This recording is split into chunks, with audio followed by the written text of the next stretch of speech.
नमस्कार, मैं ऋषभ कुमार सम्यक समाचार पत्रिका के यूट्यूब चैनल पर आप सभी सम्मानित दर्शकों का हार्दिक अभिवादन करता हूं।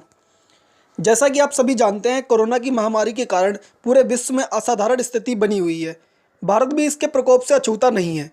50 दिन से भारत में लॉकडाउन जारी है। व्यावसायिक गतिविधियां, सामाजिक संगोष्ठी, राजनीतिक बैठक, छात्रों की कक्षाएं, सरकारी संस्थाएं अधिकांशतः बंद पड़ी हैं, जिसका देश की अर्थव्यवस्था पर प्रगति पर प्रतिकूल असर पड़ रहा है। केंद्र सरकार एवं राज्य सरकारों ने रेलगाड़ी के आवागमन की शुरुआत की है। विदेश में फंसे भारतीयों को देश में लाया जा रहा है। प्रवासी मजदूरों के लिए भी सरकार कमर कसे हुए है। लेकिन इन सबके बावजूद कोरोना वायरस के मामले लगातार बढ़ रहे हैं। मजदूरों की समस्याएं विकराल रूप ले चुकी हैं। देश की सड़कों पर मजदूरों की बदहाली देखी जा सकती है। औरंगाबाद में रेल से कट के 19 मजदूरों की मौत हो चुकी है। सड़क पर मजदूर रोज दुर्घटना के शिकार हो रहे हैं। अभी कल की ही बात है कि औरैया में 24 मजदूरों की जान रोड एक्सीडेंट में चली गई। ये सब घटनाक्रम बेहद चिंता का विषय है, जिस पर सरकारों को युद्ध स्तर पर काम करना पड़ेगा। आज एक बार फिर हम श्रम कानून में बदलाव, प्रवासी मजदूरों की समस्या, धन कुबेर के द्वारा सरकारी धन की लूट, 15 लाख रुपए का मामला और 2 करोड़ सरकारी नौकरी आदि विषय पर पश्चिमी प्रदेश के दबंग एवं जुझारू बहुजन युवा रवि कुमार गौतम जोरदार तकरीर को लेकर आए हैं। देखिए क्या कहते हैं रवि कुमार गौतम। जिसमें लगभग 6 साल पूरे होने वाले हैं। केंद्र में सरकार आए हुए पिछले 5 साल में कोई ऐसा कार्य नहीं किया गया जिससे कि इस देश की आर्थिक व्यवस्था को मजबूती मिले, इस देश के नौजवान को रोजगार में मजबूती मिले, इस देश में महिलाओं के प्रति मान सम्मान के लिए, उनके हक अधिकारों के लिए कोई मजबूती मिले। और आज जब पूरा विश्व कोरोना की महामारी से जूझ रहा है, तो इन लोगों ने कोरोना की आड़ में इस देश को अंधकार की तरफ धकेलने के लिए झोंक दिया है। साथियों, इन्होंने चुनाव लड़ने के लिए बड़ी बड़ी कंपनियों से पैसा उठाया, बड़ी बड़ी कंपनियों को लाभ का लालच देकर के उनसे पैसा इन्वेस्ट कराया। और आज जब इस देश को जरूरत है सच्चे नेतृत्व करने वाले की, तो आज ये लोग झोला ठाकर भागने की फिराक में हैं। वास्तव में कुछ साल पहले एक व्यक्ति ने कहा था कि मैं तो फकीर हूं, मैं तो झोला उठाकर चला जाऊंगा।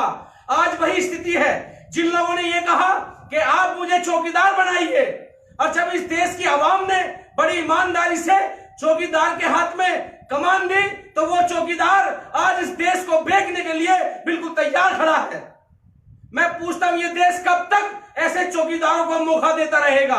जो लोग संसद रोड पर चिल्लाते थे कि 70 साल की आजादी में क्या मिला, मैं पूछना चाहता हूं, 2 युद्ध हमने लड़े, चाहे वो 65 का रहा हो, 71 का रहा हो, चाहे कितनी भी परिस्थिति इस देश में आई हो, हमारे देश के नौजवान साथियों ने, हमारे देश के किसान ने, हमारे देश के मजदूर ने, हमारे देश में रहने वाले हर एक व्यक्ति ने जी जान की बाजी लगाई और इस देश को कभी झुकने नहीं दिया। और जब से केंद्र में भाजपा की सरकार आई है, इन लोगों ने अपने निजी स्वार्थ के लिए गरीब के पेट पे, किसान के पेट पे, मजदूर के पेट पे सगला बोझ और उनके पेट पे लात मारने का काम किया है। साथियों, आखिर कब तक आप थाली और ताली बजाते रहेंगे? जब 2014 में सरकार आई तो 2 करोड़ युवाओं को रोजगार देने की बात हुई, किसानों के लिए विशेष कर माफ करने की बात हुई, किसानों के लिए विशेष फसल का योगदान देने की बात हुई। कहां गई वो बातें? और देश में हालात ऐसे पैदा कर दिए कि एक जीएसटी गब्बर सिंह टैक्स लाके धर दिया। उसके बाद किसान, अगर कोई मजदूर आदमी, किसान आदमी बैंक से लोन ले लेता है, तो ये लोग उसकी भैंस तक घर से खुलवाने का काम करते हैं, उसकी फसल को खेत से उठने नहीं देते। सरकारी मशीनरी के लोग जाकर के किसान को, मजदूर को दबाने का काम करते हैं। साथियों, आज देश में मजदूर रोड पे पैदल चल रहा है। इन लोगों ने भारतीय संविधान का उल्लंघन करके एक तो वैश्विक महामारी, ऊपर से इन मनुवादियों की महामारी से हम जूझ रहे हैं। जब आज देश 40 या 45, 50 दिन लॉकडाउन झेल रहा है, किस इस देश के नागरिक ने अपना योगदान नहीं दिया? राशन बांटा, पानी बांटा, दवा बांटी, मेडिकल कपड़े बांटे, मास्क बांटे, डोनेशन दिया पीएम फंड में, और आज 40 दिन का भी बजट इन लोगों के पास नहीं है।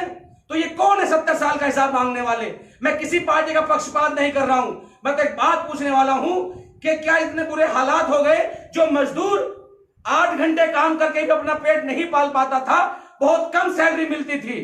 हमारा सैलरी का स्केल क्या है 4th क्लास का प्राइवेट कंपनी में 9,600, 8,400, और अब इन लोगों ने अपने ऐशो आराम का पैसा सरकार का अपने निजी स्वार्थ के लिए उड़ाया और गरीब मजदूर किसान के पेट पे लाकर धर दिया। 8 घंटे आम काम करने वाला आदमी अब 12 घंटे काम करेगा। और जो बाबा साहब ने संविधान में लेबर एक्ट दिया, जिससे कि कोई भी गरीब, कोई भी मजदूर आदमी अपने हक अधिकार के लिए कानून के दरवाजे खटखटा करके अपनी बात कह सके। 50 से ज्यादा एक्ट थे, सब इन्होंने निरस्त कर दिए। मात्र 2 एक्ट छोड़े हैं कि कोई भी महिलाओं से काम नहीं करवाएगा अगर वो गर्भवती है, और फिर अगर कोई नाबालिग है उससे काम नहीं करवाएगा। उसके बाद इन्होंने कहा कि पहले अगर कोई भी ठेकेदार कंपनी में ठेकेदारी करता था तो उसका लाइसेंस बनता था। अब इन लोगों ने वो खत्म कर दिया। पहले ठेकेदार को लेबर एक्ट के मुताबिक रजिस्ट्रेशन करवाना पड़ता था, और अब ठेकेदार मनमानी करेंगे, 50 लोग तक उसके अंदर काम करेंगे। ठेकेदार कंपनी से 8 घंटे के पैसे लेता था और 12 घंटे काम कराता था। उसके बाद जो सैलरी मिलती थी, अगर कोई मालिक देने में अनकानी करता था तो उस पर मुकदमा दर्ज किया जाता था। और आज जो हालात हैं, आज उन्होंने एक्ट पास किया है, उससे यह होगा कि ठेकेदारी मनमानी करेंगे, पूंजीपति कंपनी के मालिक मनमानी करेंगे हैं। तो मात्र साथियों 15 से 20% का लोग कंपनी का मालिक बना बैठा है। और वो कंपनी के मालिक कौन है? 2-4 को छोड़ करके जो आजादी से पहले पूंजीपति थे, आज भी वही पूंजीपति हैं। किसी कंपनी का मालिक सांसद है, किसी कंपनी का मालिक एमएलए है, किसी कंपनी का मालिक आईपीएस है, किसी कंपनी का मालिक आईएएस है, किसी कंपनी का मालिक किसी नेता का रिश्तेदार है। तो ये गरीब आदमी के पेट पे लात लगी। मात्र 50 दिन में इनकी सरकार हिल गई। पढ़े लिखे हैं जो आईएएस आईपीएस की तैयारी कर रहे हैं, इस गूंगी बहरी छलावी सरकार ने हमारे व्यक्ति को तो लॉकडाउन में घर में बंद करके रखा, और संविधान का उल्लंघन करते हुए पीछे के रास्ते से 9 व्यक्तियों को जो इनके रिश्तेदार हैं, इनके घर डेली चाय पीने जाते हैं, जो इनके हिसाब से कठपुतली बनकर काम करेंगे, उनको फर्जी तरीके से आईएएस बनाने का काम किया। ये संविधान की आत्मा को खत्म करने की बात है। जो लड़के तैयारी कर रहे हैं, लाखों हजारों लोग आईएएस आईपीएस की, उनका नंबर तक नहीं आता, और इन्होंने 9 लोगों को जो इनके निजी संबंधों से आते हैं, उनको फर्जी तरीके से, ना कोई पेपर ना कोई इंटरव्यू, उनको आईएएस बनाने का काम किया, और उनको तैनाती भी दे दी गई। साथियों, कोई सेक्रेटरी है तो कोई सचिव है, कोई प्रमुख सचिव है।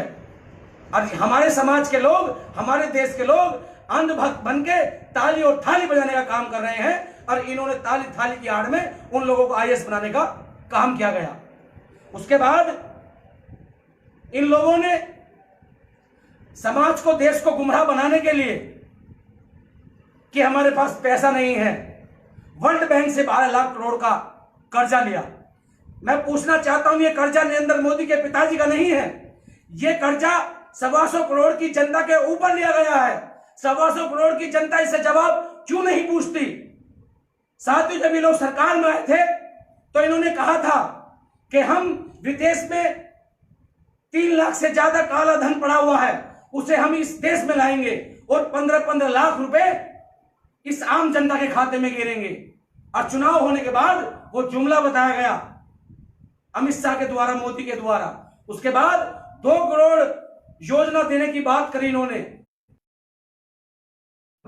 उसके बाद जब ये बिहार गए तो बिहार का चुनाव जीतने के लिए इन्होंने चुनावी भाषण में 10,000, 20,000, 90,000 करोड़ का फंड पास करने का ऐलान किया कि बिहार की जनता को हम लोग विशेष फंड देंगे अगर हमारी सरकार बनती है। तो साथियों, कहां गया वो पैसा 90,000 करोड़ रुपया?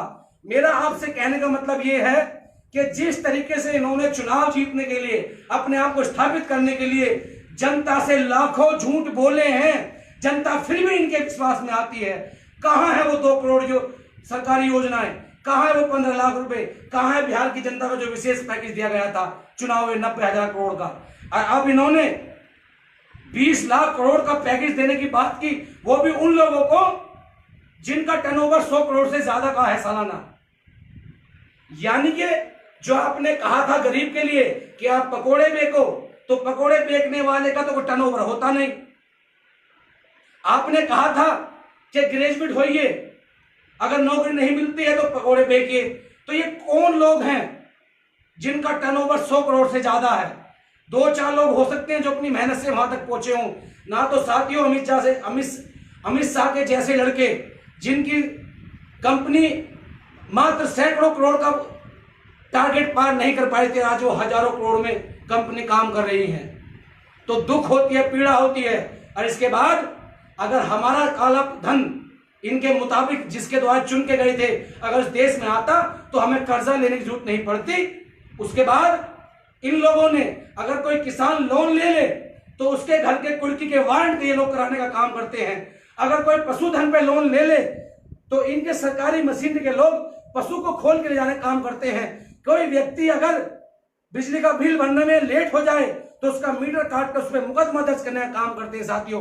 कोई किसान ट्रैक्टर लोन पे ले आए तो उसका अगर वो किस्त नहीं भर पाता है तो उसका ट्रैक्टर खींचने का काम करते हैं ये लोग। लेकिन इनके रिश्तेदार, इनके प्रदेश के लोग,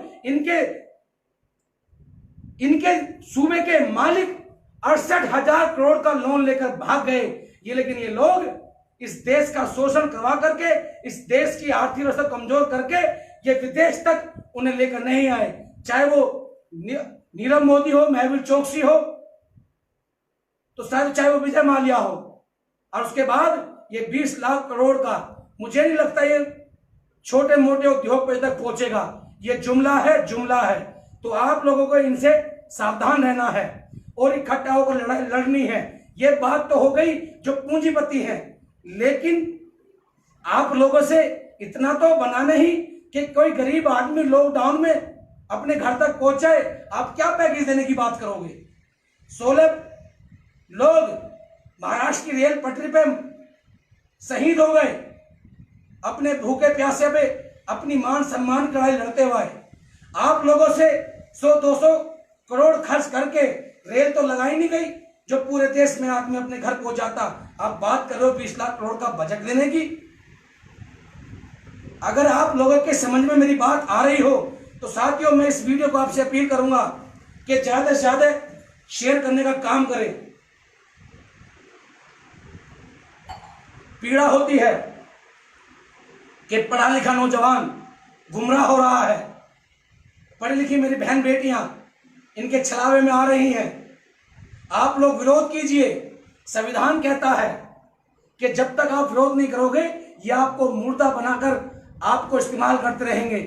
जिंदा गौ में 5 साल का इंतजार नहीं करती, पानी में मुर्दा बहता है। और साथियों जिंदा लोग तो पानी को चीरकर अपनी मंजिल पर पहुंचने का काम करते हैं।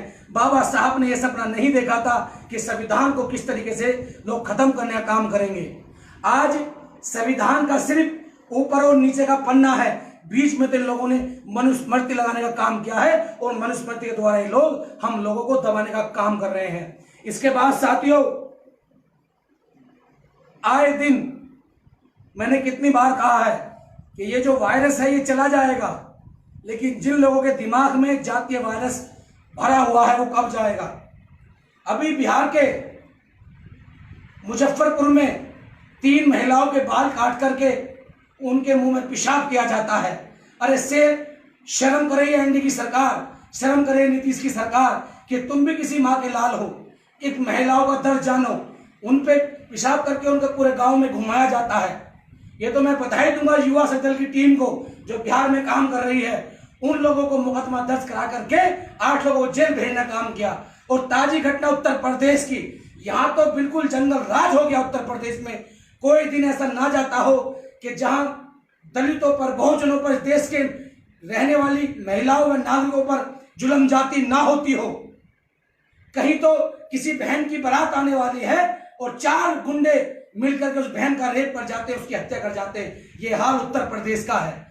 15 मई की न्यूज़ रिपोर्ट में हमने आपसे पूछा था कि बाबा साहब अम्बेडकर के पोते प्रकाश राव अम्बेडकर किस लोकसभा चुनाव क्षेत्र से सांसद चुनकर आए थे। तो इसका सही जवाब है प्रकाश राव अम्बेडकर महाराष्ट्र की अकोला लोकसभा चुनाव क्षेत्र से चुनाव जीतकर संसद में पहुंचे थे और बहुजनों की आवाज़ बने थे। आज का प्रश्न है कि भारत के पूर्व उप प्रधानमंत्री और रक्षा मंत्री बाबू जगजीवन राम किस लोकसभा चुनाव क्षेत्र से चुनाव लड़ते थे। इस सवाल का जवाब हम 17 तारीख की न्यूज़ रिपोर्ट में आपको देंगे। आप इस सवाल का जवाब इस वीडियो को देखने के बाद कमेंट में दे सकते हैं। देखते रहिए सम्यक समाचार पत्रिका। धन्यवाद।